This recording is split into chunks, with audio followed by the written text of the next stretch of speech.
Le plafond s'est effondré en un instant, mais cet instant m'a semblé durer une éternité. La poussière emplissait mes poumons avant que je puisse comprendre ce qui se passait. Je sentais le poids des poutres sur mon dos, le goût amer du béton dans ma bouche et un bourdonnement assourdissant qui couvrait tout son. Mes pensées se sont aussitôt portées vers ma femme, mes frères qui étaient avec moi, tous ceux que j'aimais. L'espace d'un instant, j'ai cru que nous ne reverrions jamais la lumière du jour. Mais avant d'atteindre ce sous-sol, je dois tout recommencer. Je m'appelle Elias Mansour. J'ai 63 ans, même si beaucoup disent que j'en fais 80. La guerre laisse de profondes cicatrices. Elle vieillit non seulement le visage, mais aussi l'âme. Je suis né à Iqaluit, une ville côtière syrienne qui respirait autrefois la paix et la joie. La Méditerranée scintillait au soleil, et les marchés regorgeaient à toujours d'épices, de pain frais et du joyeux brouhaha des habitants. J'ai passé mon enfance à vendre du poisson avec mon père au port. C'est là que j'ai rencontré ma femme, Mira. Elle avait 17 ans, j'en avais 20. Nous nous sommes mariés lors d'une cérémonie simple, entourée de famille et d'amis. Nous avons eu 3 enfants, et pendant des années, nous avons vécu comme beaucoup, travaillant, riant, rêvant de jours meilleurs. Mais dès mon plus jeune âge, la foi a toujours été présente dans ma vie. Ma grand-mère m'a appris à prier avant de me coucher, et même si j'ai sombré dans l'égarement durant ma jeunesse, quelque chose en moi n'a jamais cessé de chercher Dieu. Ce n'est qu'à 40 ans que j'ai véritablement donné ma vie au Christ. Il n'y a pas eu d'expérience grandiose, ni de campagne religieuse. C'est par une nuit solitaire, agenouillé dans ma chambre, pleurant sans comprendre pourquoi, que j'ai ressenti une paix qui ne venait pas de moi. Avec le temps, je me suis davantage impliqué dans l'église. Je réparais des chaises, organisais des réunions, visitais les malades. Je n'aurais jamais imaginé atteindre cet âge au milieu de la guerre et de la destruction. Lorsque le conflit a atteint la Syrie, de nombreux dirigeants et frères ont fui ou ont disparu. Il fallait bien que quelqu'un reste, que quelqu'un maintienne la foi. En 2018, ma ville était méconnaissable. Les rues étaient marquées par la méfiance, les bâtiments portaient les stigmates des explosions, et les couvre-feux et les points de contrôle transformaient même les journées les plus ensoleillées en un silence pesant. Les gens marchèrent la tête baissée, chuchotant entre eux, comme si l'air même pouvait les trahir. Notre congrégation s'est réduite à moins de 30 personnes. Certains avaient fui vers la Turquie ou le Liban. D'autres, par peur, ont cessé de venir. Je ne les jugeais pas. La peur était réelle compte tenu de ce qui nous attendait. Se réunir ensemble devenait un risque constant. Les églises étaient à surveiller et parfois attaquées. Nous entendions des histoires de temples pillés, de croyants disparus et de familles entières contraintes de choisir entre abjurer leur foi ou tout perdre. Nous avons donc décidé de nous réunir en secret. Notre refuge était un sous-sol sous une vieille maison appartenant à un frère nommé Jusf. Humide en hiver et brûlant en été, il était sans fenêtre, avec seulement une petite ouverture laissant entrer un peu de lumière. Nous avons construit des bancs de fortune avec des planches et des parpaings et accroché une simple croix au mur de pierre. Nous n'avions pas d'électricité fiable, alors nous allumions des bougies. Chaque rencontre était un acte de foi et de courage. Nous arrivions un par un, espacés pour ne pas éveiller les soupçons. Nous entrâmes rapidement, fermâmes soigneusement la porte et descendîmes l'étroit escalier jusqu'à cet espace silencieux. Entourés d'obscurité et d'humidité, nous nous souvenions de Dieu qui ne nous abandonne jamais. Et même lorsque le monde s'écroulait autour de nous, là, dans ce sous-sol, nous ressentions l'espoir que lui seul peut donner. Parfois, je me demande si quelqu'un d'autre comprend ce que signifie chanter des cantiques doucement, mais le cœur battant. Ou prier en sachant que chaque mot peut être entendu par quelqu'un qui vous déteste simplement pour l'avoir prononcé. Je ne sais pas si vous avez déjà eu à choisir entre votre sécurité et votre foi, mais si c'est le cas, alors vous savez, ce n'est pas de l'héroïsme. C'est simplement vivre en accord avec ce que vous ne pouvez pas abandonner. Pâques 2018 approchait. Pour nous, célébrer la résurrection au milieu de tant de destruction avait une signification profonde. Cela nous rappelait que la vie peut surgir même des plus sombres tombes. Nous avons décidé de tenter notre chance et de nous réunir ce soir-là pour partager la Sainte Seine. Mira, ma femme, m'a regardé avec inquiétude lorsque je lui ai annoncé la nouvelle. « Elias, es-tu sûr ?» a-t-elle demandé en me tenant les mains ridées. L'activité militaire s'intensifie. J'ai entendu des explosions près du port la nuit dernière. « Je sais, répondis-je. Mais si nous ne parvenons pas à nous réunir, ils auront déjà gagné. Non seulement la guerre, mais nos âmes. » Elle hocha lentement la tête. Mira avait toujours eu plus de courage que je ne le croyais. Les jours précédant Pâques furent tendus. Des rumeurs d'attentats et de bombardements circulaient sans cesse. Certains frères nous appelèrent pour nous demander d'annuler la réunion, prétextant un risque trop grand. J'ai passé des nuits en prière, cherchant la direction de Dieu. Annuler serait-ce de la prudence ou de la peur? Se rassembler serait-il du courage ou de l'imprudence? La réponse ne vint pas d'une voix audible ni de signes miraculeux, mais d'une conviction profonde et silencieuse. Nous devions célébrer. Samedi soir, l'air était lourd, presque immobile, même près de la mer. Le ciel avait une étrange teinte orangée, comme si quelque chose brûlait au loin. Je quittais la maison avec un petit sac contenant du pain et une bouteille de jus de raisin, réservée pour l'occasion. Les rues étaient désertes, et mes pas résonnaient sur le trottoir craquelé. Au loin, j'entendais le rugissement étouffé des véhicules militaires. Je m'arrêtais à un coin de rue, attendant le passage de 3 camions transportant des soldats armés, leurs lampes torches balayant les façades. Je retins mon souffle jusqu'à leur disparition. Je longeais les murs, évitant la lumière. Chaque ombre semblait bouger, chaque bruit m'alertait. J'ai appris à marcher ainsi, vite et silencieusement, toujours attentif à mon environnement. Je traversais des rues encore marquées par les bombardements, parmi des immeubles fumants et des décombres. La chaussure d'un enfant abandonné a attiré mon regard, et j'ai dû détourner le regard pour ne pas me perdre dans l'horreur. J'atteignis enfin le sous-sol. Yusuf avait déjà ouvert la porte et m'avait fait un signe rapide. Je descendis dans la chaleur étouffante. Des bougies projetaient des ombres vacillantes sur les murs humides, et peu à peu, les autres arrivèrent. Rania avec sa fille Fouad, sa femme Samir, qui boitaient depuis l'explosion d'une bombe près de leur boutique, et d'autres. Leurs visages étaient fatigués, mais empreints d'une peur ineffaçable. En comptant rapidement, nous étions 24 ce soir-là. 24 âmes qui décidèrent que le risque en valait la peine. Parmi eux se trouvait Tariq, un jeune homme nouvellement arrivé dans la congrégation, dont le regard inquiet ne cessait de se tourner vers l'escalier. Il y avait aussi Laïla, une femme âgée qui avait perdu son mari dans un bombardement quelques mois plus tôt, mais qui continuait à venir car, disait-elle, c'était le seul endroit où elle se sentait encore vivante. Assise sur une chaise usée près de la croix, j'observais les visages illuminés par les bougies. Certains souriaient, d'autres gardèrent les yeux fermés, comme plongés dans la prière. Dans un coin, des enfants jouaient en silence, inconscients du danger qui les guettait. Nous avons commencé par une prière murmurée. J'ai demandé protection, remerciant pour chaque instant de courage et d'encouragement. Puis nous avons chanté un vieux cantique, celui que ma grand-mère m'avait appris enfant. Les voix se mêlaient au bruit lointain de la ville. Moteurs, coups de feu, l'écho métallique des portes qui se referment. Un instant, j'ai fermé les yeux et j'ai pensé à la fragilité de tout. Ce sous-sol, ces bougies, ces vies. Tout pouvait disparaître en une seconde. Et pourtant, nous étions là, à chanter, à prier, à croire. Ce soir-là, tandis que nous rompions le pain et buvions à la même coupe, chantions à voix basse et prions les yeux fermés, nous ignorions que nous allions assister, dans quelques minutes, à une action divine que nous n'oublierions jamais. Nous ignorions que le ciel allait toucher terre et que nous serions encore debout. L'humidité nous collait à la peau comme une seconde couche. L'odeur du sous-sol était intense, cire fondue, terre humide, cet arôme particulier que l'on ne trouve que dans les lieux longtemps clos. Les bougies vacillaient à chaque respiration collective, projetant des ombres dansantes sur les murs de pierre. On se croyait dans une grotte, isolé du monde extérieur, protégé seulement par des mètres de béton et l'espoir de passer inaperçu. Il y avait quelque chose de différent dans l'air de Pâques. Un mélange de joie contenue et de peur latente, de célébration silencieuse et de tension palpable.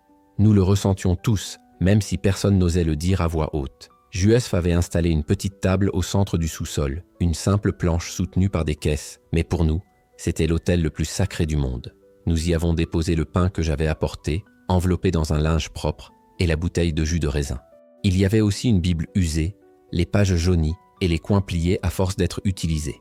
Elle avait survécu à 3 bombardements sur différentes maisons. C'était un miracle en soi. Rania alluma 2 autres bougies et les disposa sur les côtés de la table. Sa fille, Nadia, âgée de 6 ans à peine, s'accrochait à la jupe de sa mère et observait avec de grands yeux. La fillette ne comprenait pas vraiment pourquoi nous nous cachions, mais elle avait déjà appris à se taire. Les enfants de la guerre mûrissent trop vite. Ils perdent leur innocence avant même de perdre leurs dents. Fouad me toucha l'épaule et me tendit un morceau de papier froissé. « J'ai trouvé ce psaume ce matin », dit-il doucement. « Je pense que tu devrais le lire ce soir. » Je dépliai le papier. C'était le psaume 91. Celui qui demeure sous l'abri du Très-Haut repose à l'ombre du Tout-Puissant. Je dirai à l'Éternel, « Mon refuge est ma forteresse, mon Dieu en qui je me confie. » J'ai hoché la tête lentement. J'ai regardé autour de moi. Tout le monde était assis sur des bancs improvisés ou par terre, formant un demi-cercle autour de la table. La vieille Léla gardait les mains jointes sur ses genoux, ses lèvres remuant dans une prière silencieuse. Tariq, le jeune homme, affichait toujours cet air inquiet, comme s'il attendait quelqu'un qui descendrait l'escalier à tout moment. Samir avait ôté ses chaussures pour masser ses pieds douloureux, mais il ne quittait pas des yeux la croix de bois. La chaleur était presque insupportable. Certains s'éventaient avec ce qu'ils tenaient, la sueur luisant sur leurs visages éclairés par les bougies. Le sous-sol n'était pas aéré, et avec autant de monde respirant dans un espace si restreint, l'air devenait épais, presque solide dans les poumons. Mais personne ne s'est plaint, personne n'a suggéré de partir. Nous savions tous que ce moment était précieux. Chaque seconde passée ensemble, un cadeau qui pourrait être le dernier. Je me suis levé. Le silence s'est immédiatement installé. On n'entendait que le scintillement des bougies et au loin, le murmure constant de la ville sous couvre-feu. « Frères et sœurs », ai-je commencé à voix basse, presque un murmure. Nous sommes ici ce soir parce que nous croyons en la résurrection.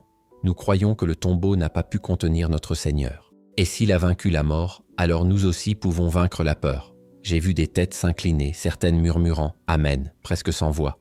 J'ai continué. Je ne sais pas ce qui se passera demain. Je ne sais pas si nous serons encore là la semaine prochaine ou le mois prochain. Mais je sais que ce soir, dans ce lieu sombre et humide, Dieu est avec nous.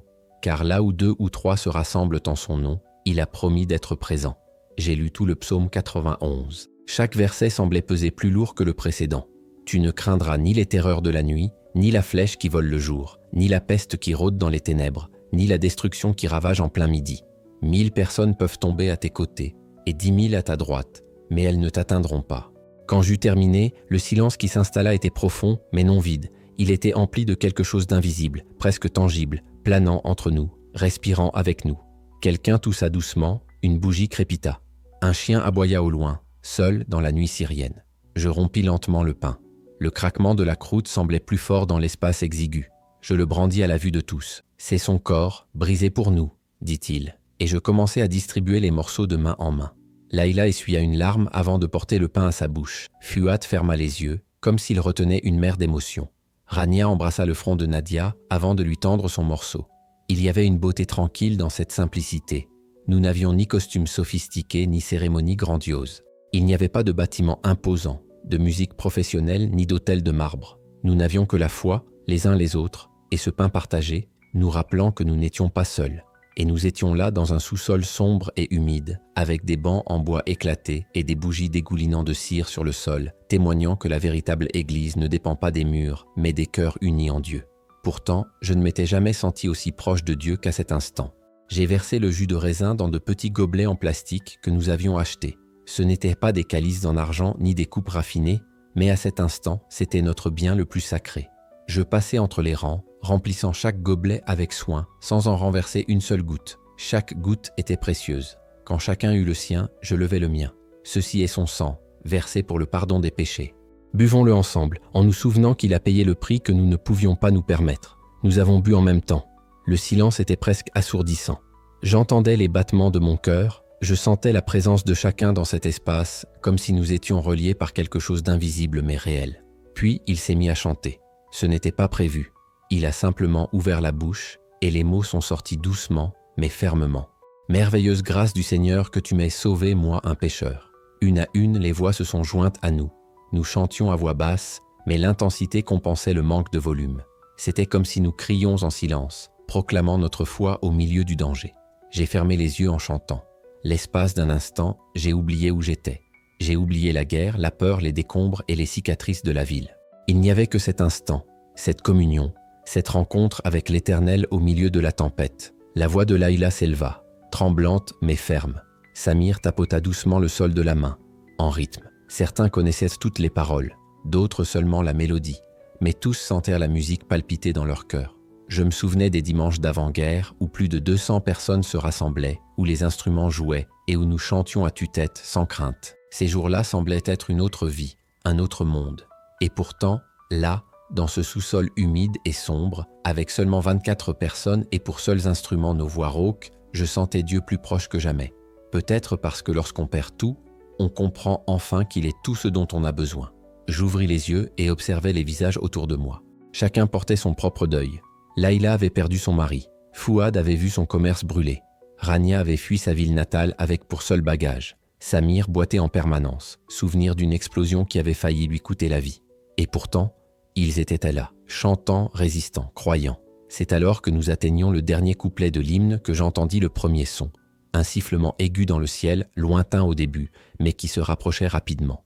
J'ouvris les yeux. Tariq était déjà debout, fixant le plafond avec une expression de pure terreur. Certains restèrent figés, leur verre à la main. D'autres regardèrent autour d'eux, confus, se demandant s'ils avaient vraiment entendu ce qu'ils croyaient entendre. Le chant cessa. Les derniers mots moururent sur nos lèvres. Le sifflement s'amplifia, se rapprocha. Il n'y avait plus aucun doute. Nous l'avions déjà entendu. Nous savions exactement ce que cela signifiait. Layla murmura quelque chose que je ne comprenais pas, mais qui ressemblait à une prière désespérée. Rania recouvrit instinctivement Nadia de son corps, comme toutes les mères le feraient à l'approche du danger. Jus leva les yeux vers le plafond de béton qui nous séparait du ciel. Et moi, serrant toujours ma tasse, je ne pus penser qu'à une chose avant que le monde n'explose. « Seigneur, si c'est la fin, qu'elle se fasse en ta présence. » Le sifflement se transforma en rugissement, puis tout s'écroula. Le monde explosa en un instant qui sembla durer une éternité. D'abord, il y eut le bruit. Un fracas si violent qu'il cessa d'être un bruit pour devenir une pression physique. Quelque chose qui me frappa de l'intérieur de la poitrine. L'air fut expulsé de mes poumons d'un seul coup. Mes oreilles cessèrent de fonctionner, remplacées par un bourdonnement aigu qui semblait provenir du centre de ma tête. Puis vint le choc. Le sol se déroula comme si la terre elle-même avait décidé de nous engloutir. Je tombais. Je ne me souviens pas d'être tombé. J'ai simplement perdu pied. Le verre que je tenais me vola des mains. J'observais au ralenti le jus de raisin se disperser dans l'air, formant de minuscules gouttelettes rouges qui flottèrent un instant avant de s'écraser au sol. Les bougies s'éteignirent toutes d'un coup. L'obscurité fut instantanée et totale. Puis tout commença à s'effondrer. Le plafond craqua avec un bruit horrible, comme si des milliers d'os se brisaient simultanément. J'entendis des cris, mais ils semblèrent lointains, étouffés par le bourdonnement de mes oreilles. Quelque chose de lourd me frappa le dos et me projeta face contre terre. La poussière s'engouffra comme une vague invisible, emplissant mon nez, ma bouche, mes yeux. J'essayais de respirer, mais je ne parvenais qu'à tousser. Chaque tentative d'inspiration soulevait davantage de poussière, davantage de débris pulvérisés. C'était comme respirer du sable. Le goût était amer, métallique, mêlé à celui du plâtre et du béton qui s'effritait. L'obscurité était si dense qu'elle semblait solide. J'essayais de bouger, mais quelque chose me retenait. Quelque chose de lourd me pressait le dos et les jambes. J'ai remué les doigts, ils ont fonctionné. J'ai remué les orteils, ils ont répondu aussi. J'étais encore en un seul morceau, du moins pour l'instant. La poussière continuait de tomber, se déposant dans mes cheveux, sur mon cou, dans chaque pli de mes vêtements. J'ai toussé de nouveau, si fort que j'ai eu l'impression que quelque chose en moi allait se briser. Le son de ma propre toux résonnait étrangement dans cet espace que je ne reconnaissais plus. Au milieu du chaos, mon esprit a commencé à analyser des fragments de réalité. C'était un projectile. Il a heurté le bâtiment, probablement le toit. Nous étions ensevelis. Peut-être n'y avait-il aucune issue. Et les autres? Soudain, où sont les autres? J'ai essayé de crier, mais je n'ai entendu qu'un son rauque et faible. Est-ce que quelqu'un m'entend? Silence. Juste le bruit des gravats qui se déposaient. Des petits morceaux de béton qui tombaient ici et là. La poussière qui continuait à emplir l'air. C'était un silence douloureux. Un silence qui pouvait présager le pire. Puis j'ai entendu un faible gémissement, à peine audible, mais il était là. « Bonjour !» J'ai crié plus fort. « Qui est là ?» C'était la voix de Fouad, brisée, effrayée. « Elias, je ne peux pas bouger. J'ai quelque chose sur mes jambes, quelque chose de lourd. » Le soulagement de savoir que certains étaient encore en vie se mêlait à la terreur d'ignorer combien avait disparu. « Tiens bon, mon frère, » murmurai-je, même si je ne savais pas comment l'aider vraiment. « On va s'en sortir. » Puis lentement, des voix commencèrent à émerger de l'obscurité. Une, puis une autre, jusqu'à se multiplier. Des cris, des pleurs, des supplications brisées, certaines paroles de désespoir, d'autres de foi. C'était un cœur de peur et d'espoir mêlés, comme si le sol lui-même nous mettait à l'épreuve. Rania hurla le nom de sa fille, et mon cœur se serra. « Nadia, Nadia, réponds-moi !» La panique dans sa voix perça l'obscurité et me coupa le souffle, puis un petit souffle de vie. La voix de la petite fille. « Maman, j'ai peur. Je m'en vais, mon amour, je m'en vais. »« Reste où tu es, » répondit Rania à travers ses larmes et ses sanglots. C'était ce cri de soulagement mêlé de terreur que seule une mère connaît. L'espace d'un instant, le monde entier sembla se réduire à cette réunion de voix. J'ai essayé de bouger. Au début, difficilement. Mais ensuite, avec effort, j'ai poussé avec mes bras, sentant le poids de mon dos céder. C'était une poutre. Des éclats de bois raclaient ma peau. La douleur était vive et coupante, mais je ne pouvais pas m'arrêter. Il me fallait atteindre les autres, un effort après l'autre, utilisant mes jambes et mes bras comme levier, jusqu'à ce que la poutre cède suffisamment pour que je puisse rouler sur le côté. Je me suis allongé sur le dos, haletant, sentant mon cœur battre comme un tambour dans l'obscurité totale. Mes mains tâtonnèrent, rencontrant du béton, de la poussière, des copeaux de bois, puis quelque chose de doux, le tissu qui avait enveloppé le pain. Je m'y accrochais comme à un fil de la réalité, un rappel que nous étions encore en vie. Je me redressais lentement, des douleurs me parcourant tout le corps, des ecchymoses se formant invisiblement, mais je pouvais bouger. Et c'était l'essentiel. « Combien sont blessés ?» demandai-je à l'obscurité. « J'ai besoin de savoir qui a besoin d'aide. » Les réponses arrivaient en murmures et en gémissements. « Je vais bien, je crois que mon bras est écrasé. Je ne trouve pas juste. J'ai besoin d'eau. La croix, la croix. Quelqu'un voit-il la croix ?» Mon inventaire mental s'est accéléré. Fouad était coincé, mais conscient. Rania et Nadia étaient vivantes, un bras blessé. Youssef, pas de réponse. L'inquiétude me serrait la poitrine comme une main invisible. Youssef, notre frère, le propriétaire de la maison, qui nous avait si souvent abrités et protégés, gisait maintenant silencieux sous les décombres. J'ai frappé. J'ai appelé. « Tu m'entends, Youssef ?» Rien. Juste l'écho de ma propre voix qui résonnait contre les murs invisibles. Mon cœur s'emballait, l'adrénaline se mêlant à la peur. Nous étions piégés. Nous ignorions ce qui se passait dehors, si quelqu'un viendrait nous chercher, si le plafond tiendrait une seconde de plus. L'obscurité n'était pas seulement une absence de lumière. C'était un poids qui pesait de tous côtés, essayant de nous faire plier. J'ai senti les murs se refermer sur moi, et pendant un instant, j'ai failli perdre la raison.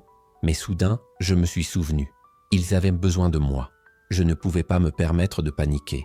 J'ai fermé les yeux, même si dans le noir complet, cela ne faisait aucune différence, et j'ai essayé de prier. Les mots ne venaient pas, mais je sentais que Dieu était là, respirant avec moi, aussi constant que jamais. Un fil de foi petit et ténu, mais toujours brûlant, nous maintenait ancrés dans la vie au milieu du chaos. Tout ce à quoi je pouvais penser était « Dieu, aide-nous, s'il te plaît, aide-nous ». Puis un bruit étrange a traversé le chaos. Ce n'était ni des chutes de pierre, ni des gémissements. C'était un craquement lent et régulier, comme si quelque chose d'énorme bougeait au-dessus de nous. Un bâtiment en ruine. Mon cœur s'est emballé. « Ne bougez pas », ai-je murmuré, essoufflé. Tout le monde, restait immobile. Le craquement continuait, long, interminable. Chaque seconde semblait durer une éternité, tandis que nous attendions que tout s'écroule. Entre les soupirs et les gémissements étouffés, j'entendis quelqu'un réciter le Notre Père en silence, ne s'arrêtant que pour reprendre son souffle. Le silence qui suivit était presque palpable, tendu, pesant. Mes pensées s'emballaient, mes enfants dans d'autres villes, ma famille qui m'attendait, des vies entières dépendèrent de nous. Et j'étais là, impuissante, essayant de contrôler ma respiration, essayant de croire que nous serions encore en vie. Un verset que j'avais lu quelques minutes auparavant m'est venu à l'esprit. « 1000 peuvent tomber à tes côtés, 10 000 à ta droite, mais rien ne t'approchera. » Était-ce une promesse ou juste une belle phrase pour des temps de paix? Le doute me transperçait comme une lame. Si Dieu était avec nous, pourquoi étions-nous ensevelis sous des tonnes de décombres? Une voix intérieure me le rappelait. La foi ne signifie pas ne jamais être en danger. La foi, c'est ne jamais être seul. Cette pensée m'a donné de la force. Peut-être venait-elle de ma grand-mère, qui disait toujours ce genre de choses. Peut-être était-ce le Saint-Esprit qui parlait, même quand on ne veut pas l'entendre. Peut-être était-ce simplement le désespoir qui cherchait une étincelle de lumière. J'ai essayé de me relever, mais ma tête s'est cognée contre une poutre. Le plafond était trop bas. Il fallait que je me déplace prudemment, accroupi. J'ai rampé jusqu'à la voix de Fouad, tâtant la texture des décombres avec mes mains. Des morceaux de béton, du bois brisé, des fragments de banc, tout détruit. J'ai touché quelque chose de doux, des pages humides arrachées d'une Bible, et je me suis accroché fermement, comme pour me rappeler que nous étions encore en vie. « Fouad, continue de parler, que je te retrouve. Je suis là, pas loin. » Sa voix était faible, presque étranglée. « Elias, je ne sens plus mes pieds. » La peur dans sa voix m'a fait accélérer. Mais chaque mouvement soulevait davantage de poussière et de petits débris tombaient. Un faux pas pouvait déclencher un nouvel effondrement. « J'y suis presque, mon frère. Tiens-toi bien, » murmurai-je, même si j'ignorais la distance réelle. D'autres voix commencèrent à se faire entendre. Tariq aidant quelqu'un, Samir avançant dans l'obscurité, demandant qui avait besoin d'aide, et la vieille Laïla priant à haute voix, récitant des psaumes de mémoire. Chaque son me donnait l'espoir qu'il y avait encore une chance, que nous étions encore ensemble. Et puis quelque chose a tout changé. Une voix est venue d'en haut, du monde extérieur. Il y a quelqu'un en bas. Je me suis figé. Était-ce réel, ou mon esprit me jouait-il un mauvais tour? Un silence absolu. Nous avons tous retenu notre souffle. La voix est revenue, plus ferme. Vous m'entendez? Y a-t-il des survivants? Ma gorge s'est serrée, incapable de prononcer un son. Mais Tariq, le jeune homme qui avait été si nerveux toute la nuit, a crié de toutes ses forces. « Oui, on est là. Il y a des gens coincés. » À cet instant, enseveli sous des tonnes de décombres, dans l'obscurité la plus totale que j'ai jamais connue, j'ai ressenti quelque chose que je n'avais plus ressenti depuis le début. L'espoir, infime, fragile, mais réel, comme une bougie allumée dans la nuit la plus noire. Le silence qui suivit le cri de Tariq n'était plus celui de la terreur, mais celui d'une anticipation anxieuse. Nous attendions tous tendus, priant pour que la voix reprenne la parole, pour que ce ne soit pas une illusion. Des secondes qui m'ont semblé des heures s'écoulèrent, jusqu'à ce que nous entendions à nouveau « Attendez, on va les sortir de là !» Un son mêlé s'échappa de nous. Pleurs, rires, prières, tout à la fois. Rania serra Nadia fort dans ses bras et la fille gémit. Quelqu'un se mit à sangloter sans pouvoir se retenir. Je fermai les yeux et laissai les larmes couler sur mon visage couvert de poussière. Nous n'étions pas seuls. Quelqu'un savait que nous étions là. Quelqu'un viendrait nous chercher. Mais la réalité nous frappa rapidement. Au-dessus de nous, des pas, des voix et le craquement constant des débris en mouvement. Chaque bruit menaçait de faire s'effondrer le plafond instable. « Attention !» murmurai-je, même si je savais qu'il ne m'entendrait pas. « Si vous bougez mal, tout s'effondrera. » Tariq répondit du fond de l'obscurité. « Nous sommes 24. Il y a des blessés. Certains sont coincés. »« Compris, » répondit la voix d'en haut. « Ne bougez pas. On va travailler vite, mais il faut être patient. » Patience, un mot presque impossible à prononcer à cet instant. Chaque seconde était une torture. L'air, lourd et chargé de poussière, rendait la respiration difficile. La chaleur était étouffante et la peur constante d'un effondrement final nous pesait. J'ai pris une grande inspiration, m'efforçant de me concentrer sur ce que je pouvais contrôler. J'ai rampé jusqu'à Fouad. Finalement, mes mains ont touché son épaule. « Mon frère, je suis là », a-t-il dit. Sa voix tremblait. « Elias, je ne sens plus rien à partir de la taille.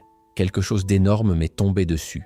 Je crois que c'est un morceau de mur. » J'ai baissé les mains pour sentir le poids. Effectivement, il y avait quelque chose d'énorme sur ses jambes. J'ai poussé, essayé de bouger, mais ça ne bougeait pas d'un pouce. C'était trop lourd. J'aurais besoin d'aide, de beaucoup d'aide. Sortons-le d'ici. La première chose à faire est de le libérer. Tout ira bien. J'ignorais si c'était vrai, si ses jambes étaient cassées ou simplement engourdies, mais il fallait que je lui donne espoir. Je me déplaçais sans cesse parmi les autres, vérifiant tous ceux que je pouvais atteindre. Samir avait une coupure sanglante au front, mais il était conscient. Laïla, la vieille, était assise contre ce qui restait d'un mur, respirant bruyamment, mais apparemment indemne. Rania et Nadia se serraient l'une contre l'autre, tremblantes mais indemnes. J'ai pris une grande inspiration et j'ai continué à chercher. J'ai compté mentalement. 1, 2, 3, combien en avais-je trouvé? Il manquait encore quelqu'un. Youssef. J'ai frappé à nouveau. S'il vous plaît, Youssef. Silence. Je l'ai suivi jusqu'à l'endroit où je me souvenais qu'il était au moment de la chute de la grenade. Mes mains ont tâtonné parmi les débris, le bois et le métal tordus, jusqu'à ce que je sente quelque chose de chaud, une main. La main de Youssef. Je l'ai serré fort. Pouvez-vous m'entendre? Un léger gémissement. Il était vivant. Tiens bon, mon frère. Tiens bon. Je répétais ces mots encore et encore en cherchant un moyen de le libérer. De lourdes poutres gisaient au-dessus de lui, entrelacées avec d'autres débris. Le moindre faux pas pourrait aggraver la situation. « Mon Dieu, murmurai-je, j'ai besoin de ton aide. Je n'y arriverai pas seul. » Puis quelque chose d'impossible se produisit. Une faible lumière commença à percer l'obscurité. Ce n'était ni électrique ni une bougie. C'était la lumière du monde extérieur, filtrant par une ouverture créée par les sauveteurs. Un mince filet de lumière, mais suffisant pour éclairer Youssef. Pour la première fois, je le voyais. Pâle, le visage ensanglanté, mais les yeux ouverts. Des yeux qui exprimaient la douleur et autre chose. Quelque chose que j'ai mis un moment à reconnaître. La paix. « Elias, on a chanté jusqu'au bout, hein ?» murmura-t-il d'une voix rauque. Ma gorge se serra. « Oui, mon frère, on a chanté jusqu'au bout. Ça valait le coup. » Un léger sourire apparut sur ses lèvres gercées. Maintenant que la lumière révélait ce que je faisais, je continuais à m'efforcer de le libérer. D'autres arrivèrent à l'aide. Tariq d'abord, puis Samir, boitant mais stable. Ensemble, nous avons soigneusement retiré chaque débris, avec l'aide des sauveteurs. Le trou s'agrandissait, la lumière s'infiltrant de plus en plus profondément, et avec elle, l'air frais. Je n'avais jamais autant apprécié une simple brise. Petit à petit, j'ai commencé à distinguer les visages de chacun. Couverts de poussière et de larmes, nous ressemblions à des fantômes, mais c'étaient des fantômes vivants. Je comptais à nouveau. 1, 2, 3, 23, 24. Tout le monde était là. Tous se défendaient. Certains blessés, d'autres piégés, mais vivants. 24 personnes dans un sous-sol directement touché, sous des tonnes de décombres. Et pas une seule de perdue. C'était impossible. Statistiquement absurde. J'avais vu des bâtiments détruits. J'avais vu les dégâts causés par les bombes. Mais ça n'aurait pas dû finir comme ça. J'ai regardé ce rayon de lumière qui grandissait lentement et j'ai compris quelque chose que je ne pouvais pas prouver, mais que je savais vrai. Nous n'étions pas seuls dans cette obscurité. Laïla commença à prier à voix haute. Sa voix tremblante mais ferme emplissait l'espace. « Merci Seigneur, car même en traversant la sombre vallée, nous n'avons craint aucun mal, car tu étais avec nous. D'autres se sont joints à nous, et moi aussi. Nous avons prié et pleuré ensemble. Ce n'étaient pas des larmes de tristesse, mais de quelque chose de bien plus profond. C'étaient les larmes qui jaillissent quand on réalise qu'on a été témoin de quelque chose de plus grand que soi. Un visage est apparu dans le trou au-dessus. Un homme portant un casque et un gilet réfléchissant. Tout le monde est sain et sauf là-bas. Nous sommes tous vivants, ai-je répondu. Et tandis que je le disais à voix haute, l'énormité de la vérité m'a de nouveau frappé. Nous étions tous encore là. L'homme disparut un instant, puis revint. On laisse tomber une corde. Il faut d'abord secourir les blessés et les enfants. Le processus fut lent. Ils ligotèrent Nadia et la tirèrent vers le haut, tandis que Rania criait des instructions et des mots d'encouragement. La petite fille pleurait, effrayée par la hauteur, la corde et tout ce qu'elle avait enduré. Mais lorsqu'elle atteignit enfin le sommet, nous entendîmes des applaudissements. Puis ce fut le tour des autres. Chaque personne qui émergeait fut accueillie par les applaudissements de ceux qui attendaient en haut. Des applaudissements mêlés de larmes. Certains secouristes hochèrent la tête, incrédules. Quand nous avons enfin libéré Jusf et l'avons soulevé, tandis que Fouad était transporté sur une civière de fortune, nous sommes sortis un par un de ce trou dans la lumière déclinante. Ce que nous avons vu nous a laissés sans voix. Le bâtiment était détruit. Là où se trouvait autrefois une structure de 3 étages, il ne restait plus que des décombres fumants. Les murs s'étaient complètement effondrés. Le plafond avait disparu. C'était comme si un poing géant avait tout écrasé d'en haut. Mais le sous-sol, d'une manière ou d'une autre, avait tenu bon. Dans la rue, les gens se pressaient autour d'eux, stupéfaits. Certains pleuraient, d'autres observaient en silence, comme s'ils cherchaient à comprendre l'impossible. Il y avait des badauds, des voisins, des gens qui avaient couru en entendant l'explosion. Quand le dernier d'entre nous est parti, alors que nous étions tous les 24 dehors, couverts de poussière mais respirants, quelque chose d'inattendu s'est produit. Quelqu'un s'est mis à chanter. Je crois que c'était Rania, ou peut-être Laïla. L'hymne que nous avions chanté avant l'impact nous est revenu à la mémoire. Grâce étonnante du Seigneur, qui m'a sauvé, moi un pécheur. Nous avons chanté là, au milieu des décombres, la voix enrouée par la poussière, le corps endolori, les larmes coulant à flots. Les gens nous observaient, certains confus, d'autres avec recueillement. Un homme âgé ôta son chapeau et le pressa contre sa poitrine. Une femme fit le signe de la croix. Il savait ce que signifiait cette destruction et ne pouvait expliquer comment nous étions encore debout. Nous non plus. Nous savions seulement que nous l'étions. Et à cet instant, debout sur les décombres de ce qui avait été notre abri, j'ai compris quelque chose. Parfois, les miracles ne sont pas spectaculaires. Ils ne s'accompagnent ni de feux d'artifice ni de signes. Ils ne nécessitent pas d'applaudissements. Parfois, ils sont silencieux. Parfois, ils signifiaient simplement continuer à respirer, rester en vie, alors que tout porte à croire qu'il ne faut pas réessayer. La nuit tomba sur le tachyon dans un silence pesant. Les ambulanciers nous examinèrent à la lumière de lampes de poche et de lanternes de fortune. Fouad fut transporté d'urgence à l'hôpital le plus proche, encore en état de marche. Jusf aussi, bien qu'il ait insisté sur le fait qu'il n'en avait pas besoin. Samy reçut des points de suture au front. D'autres furent bandés, équipés d'attelles et soignés pour des coupures et des contusions. Mais personne n'avait perdu la vie. Personne ne souffrait de blessures irréparables. Et là, sous le ciel nocturne et le silence des décombres, la certitude s'imposa. Nous avions survécu. Tous, contre toute attente. Les médecins secouèrent la tête en nous examinant.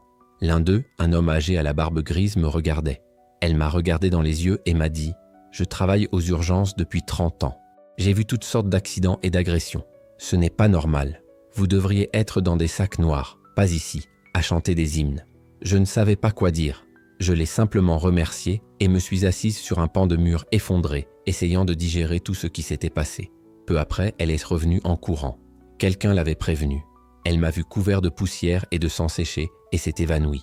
Je l'ai serrée contre moi tandis qu'elle pleurait, répétant mon nom, comme si elle avait besoin d'une confirmation de ma présence, que ce n'était pas un rêve. J'ai cru t'avoir perdu, Soyaba. J'ai entendu l'explosion et j'ai su qu'elle était proche de leur rassemblement. Je suis là, ai-je murmuré. Je suis là parce que Dieu n'en a pas encore fini avec moi.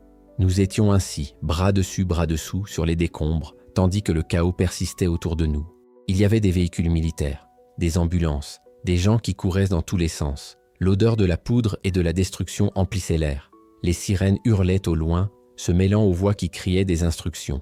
Mais nous, les 24 personnes présentes dans ce sous-sol, nous nous sommes retrouvés cette nuit-là. Nous n'avions rien prévu. Nous nous sommes simplement tendus les uns vers les autres comme des aimants, comme si quelque chose d'invisible nous attirait. Nous nous sommes assis en cercle dans la rue, à quelques mètres de l'endroit où nous nous étions rencontrés. Personne n'a parlé au début.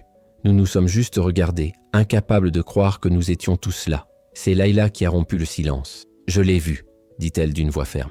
Quand tout s'est effondré, Quand j'ai cru que c'était la fin pour moi, j'ai vu quelque chose. Ce n'était pas une lumière vive ni rien de spectaculaire. C'était plutôt une présence, comme si quelqu'un avait posé les mains sur moi et m'avait recouverte. D'autres acquiescèrent. Rania prit la parole. Je suis tombé sur Nadia pour la protéger, mais des débris sont tombés partout. J'ai fermé les yeux, attendant l'impact, et rien ne nous a touchés. C'était comme si une barrière invisible nous entourait. Tariq, le jeune homme qui avait crié à l'aide, avait les larmes aux yeux. « J'ai eu peur toute ma vie », a-t-il avoué. Peur de la guerre, peur de perdre ma famille, peur de croire en Dieu, car je pensais que cela me rendrait plus vulnérable. Mais là-bas, dans l'obscurité, il a appris quelque chose que nous ressentons tous. La foi ne rend pas invincible, elle rend incassable. Et ce n'est pas la même chose. Samir a parlé du psaume 91 que nous avions lu et de la façon dont chaque verset s'est réalisé ce soir-là. Les promesses de Dieu ne signifient pas toujours que nous serons à l'abri du danger, mais elles signifient que nous ne l'affronterons pas seuls. Nous avons discuté pendant des heures, partageant ce que chacun de nous avait vécu dans cette obscurité. Certains priaient sans relâche, d'autres pensaient à leur famille. Beaucoup avouaient douter, ressentir de la terreur, remettre en question leurs convictions, et nous étions tous d'accord sur un point. Nous n'étions pas sortis seuls de là. Mais la réalité a commencé à s'imposer. Youf n'avait plus de maison. Le bâtiment était en ruine.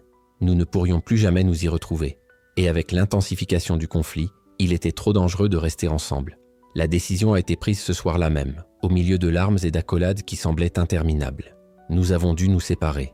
Certaines familles sont parties pour Tartu, une ville côtière du sud où elles avaient de la famille. D'autres ont pris la direction de villes plus petites à l'intérieur des terres, espérant trouver un refuge. Certaines tenteraient de traverser la frontière turque si elles en trouvaient les moyens. J'ai décidé de me diriger vers les montagnes. Il y avait un petit village appelé Slimfa, dans les monts Ansarila.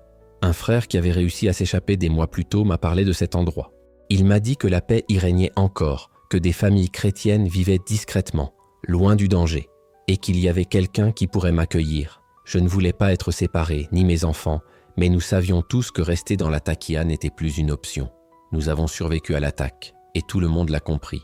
On parlait du miracle du sous-sol. Certains sont venus nous chercher, intéressés par notre foi, mais d'autres nous regardaient avec suspicion, voire haine. Et en temps de guerre, être perçu comme une menace revient à devenir une cible. Nous avons donc préparé nos adieux pour le lendemain matin. Il était plus sûr de voyager la nuit, lorsque les rues étaient désertes et les points de contrôle moins stricts. Lors de ma dernière nuit à la maison, je n'ai pas fermé l'œil. Assis sur le petit balcon, j'observais la rue, la ville qui avait été ma maison pendant plus de 6 décennies. Les lumières étaient tamisées, le couvre-feu était en vigueur. De temps à autre, une voiture de patrouille passait et des explosions étouffées résonnaient au loin. Elle s'assit à côté de moi et me prit la main. « Tu reviens ?» demanda-t-elle. J'inspirais profondément. « Je ne sais pas », répondis-je honnêtement. « Mais si Dieu m'a tiré de ces décombres, c'est qu'il a encore un but pour moi. Et j'y crois. » Elle posa sa tête sur mon épaule. Puis ensemble, nous avons eu confiance. À l'aube, muni d'un petit sac à dos contenant l'essentiel, quelques vêtements, ma Bible et une photo de famille, je suis parti pour la montagne. J'ai marché pendant des heures, d'abord dans les rues de la Akia, puis sur des chemins de traverse, et enfin sur des sentiers qui grimpèrent dans les collines. Le soleil se levait derrière moi, projetant mon ombre sur la route poussiéreuse. J'ai pensé à ceux qui étaient en partie ailleurs. Rania et Nadia en route pour Tartu, Fouad en convalescence à l'hôpital et prévoyant de partir dès qu'il pourrait marcher. Laïla en route pour un monastère au nord où elle avait une nièce. Tariq en route pour la frontière turque. Tout le monde s'est dispersé. La congrégation qui avait résisté à des années de guerre a été fragmentée par une seule explosion. Peut-être vous sentez-vous, vous aussi, dispersé, loin de la communauté, loin du lieu où vous ressentiez autrefois la présence de Dieu. Mais je veux vous rappeler un point essentiel. La foi n'a pas besoin d'un bâtiment ni d'un lieu idéal pour s'épanouir. Parfois, Dieu nous disperse non pas pour nous détruire, mais pour nous implanter dans un nouveau sol. Où vous a-t-il placé maintenant ? Quelle graine d'espoir pouvez-vous semer là où vous êtes ? En marchant, je me suis souvenu des paroles de ma grand-mère que je lui avais dites enfant. L'Église n'est pas un bâtiment. L'Église, c'est nous, les croyants. Et tant qu'il y aura des croyants, l'Église restera vivante. La route était difficile, la chaleur augmentant à mesure que je montais. Je me suis arrêté plusieurs fois pour me reposer et boire l'eau des petits ruisseaux que je trouvais le long du chemin. Mais à chaque pas, je sentais que Dieu était avec moi, guidant mes pas, soutenant mon cœur. J'ai traversé des villages abandonnés, des maisons aux portes grandes ouvertes et tout à l'intérieur recouvert de poussière. La guerre avait touché tous les recoins de la Syrie, laissant derrière elle silence et destruction. À l'un de ces arrêts, je me suis assis à l'ombre d'un arbre et j'ai ouvert ma Bible. Je cherchais quelque chose, je ne savais pas quoi exactement. Les pages tombèrent sur Actes chapitre 8. J'ai lu comment la persécution avait dispersé l'église de Jérusalem. Et pourtant l'évangile a atteint de nouveaux lieux. Ceux qui avaient été dispersés portèrent la parole partout. J'ai fermé les yeux et pris une grande inspiration. Peut-être que notre dispersion n'était pas la fin, mais le début de quelque chose de nouveau. Je suis arrivé à Slimfa le 3e jour.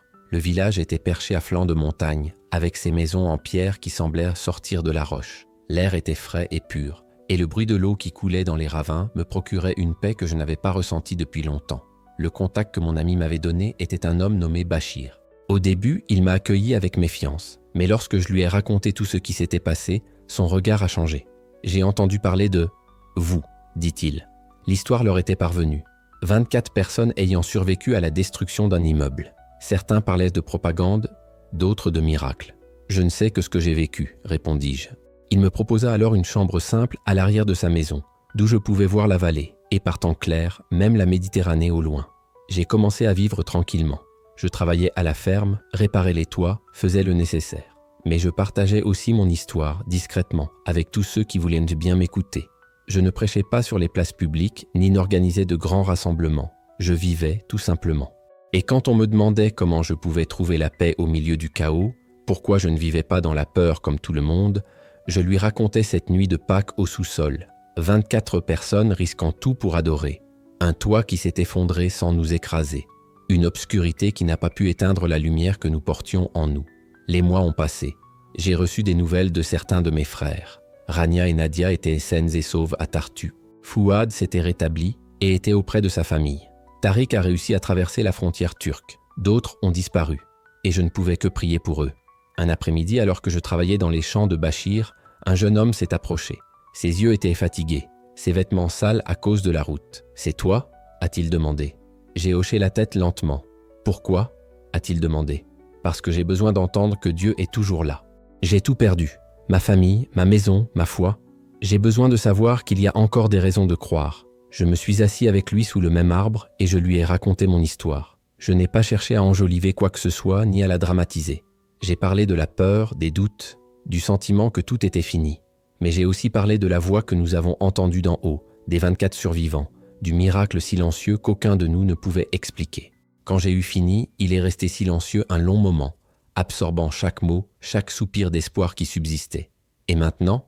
demanda-t-il finalement, les yeux remplis d'attente. « Je partage ça parce que peut-être quelqu'un a besoin de l'entendre. » ai-je répondu. « Même quand tout s'écroule, nous ne sommes pas seuls. Si cette histoire vous est parvenue, ce n'est peut-être pas un hasard. Peut-être que votre propre plafond s'effondre. Peut-être êtes-vous plongé dans votre propre obscurité, vous demandant s'il y a quelqu'un là-haut qui vous voit, qui vous entend. Je veux que vous sachiez, oui, la même présence qui nous a soutenus dans ce sous-sol peut aussi vous soutenir. J'ai expliqué que les miracles ne s'annoncent pas toujours par de grands signes ou des détonations. Parfois, ils sont silencieux.